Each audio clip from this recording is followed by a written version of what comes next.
Keshod toll લડત સમિતિની મુલાકાતે આમ આદમી પાર્ટીના હોદ્દેદારો આવ્યા। કેશોદમાં ગાદોઈ ટોલ ટેક્સ બાબતે ચાલતા આંદોલનને ટેકો આપવા માટે આમ આદમી પાર્ટીના પ્રદેશ આગેવાનો કેશોદ આવ્યા અને ઉપવાસ આંદોલન છાવણીની મુલાકાત લઈ લડત સમિતિના આંદોલનને ટેકો આપ્યો। કેશોદમાં ટોલનાકા બાબતે ચાલતા પ્રતિક ઉપવાસ આંદોલનને ટેકો આપવા માટે આજે આમ આદમી પાર્ટીના પ્રદેશ મહિલા પ્રમુખ રેશમાબેન પટેલ તથા પ્રદેશના કાર્યકારી પ્રમુખ અને સૌરાષ્ટ્રના ઝોન અધ્યક્ષ જગમાલભાઈ વાળા, પ્રવીણ રામ રાજુ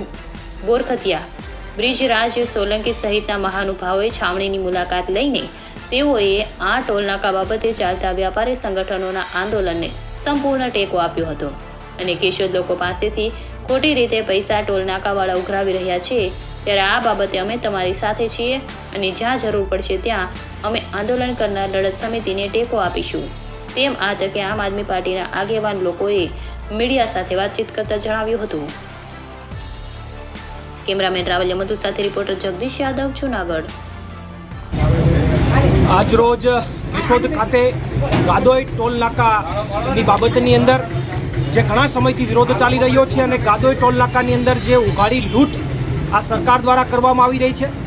આ સરકાર પ્રજા પાસેથી કઈ રીતે પૈસા લૂંટાય એના માટેના પ્રયત્નો ટોલ નાકા મારફતે વારંવાર કરતી રહી છે અને લીગલ ટોલ નાકા તો ઠીક છે, પરંતુ ફેક ટોલ નાકા ખોલીને પણ આ સરકાર ક્યાંક ને ક્યાંક દોઢ વર્ષથી ફેક ટોલ નાકા ખોલીને પણ પૈસા જનતા પાસેથી ઉઘરાવી રહી છે। જૂનાગઢ જિલ્લાના કેશોદ ખાતે ગાદોઈ ટોલ નાકા ખાતે ખૂબ માતબર રકમ અહીંયાથી ઉઘરાવવામાં આવી રહી છે। કેશોદની જનતા આ વેપારી જનતા છે, કેશોદમાં બીજા કોઈ એવા ઉદ્યોગો નથી, અહીંયા ખેડૂતો છે, ખેડૂત વર્ગ છે, ત્યારે વેપારી જે લોકો છે એમને વારંવાર જૂનાગઢ કામ અર્થે જવાનું થતું હોય અથવા કેશોદના તમામ લોકોએ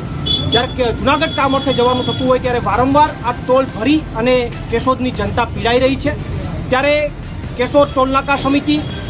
આમ આદમી પાર્ટી કે અન્ય સંગઠનો અથવા અન્ય રાજકીય પક્ષો તમામ આ મુદ્દે સંઘર્ષ કરી રહ્યા છે, અવાજ ઉઠાવી રહ્યા છે। આની પહેલાં પણ કેશોદ બંધનું એલાન આપી અને એને ખૂબ સારો પ્રતિસાદ મળેલો અને આજરોજ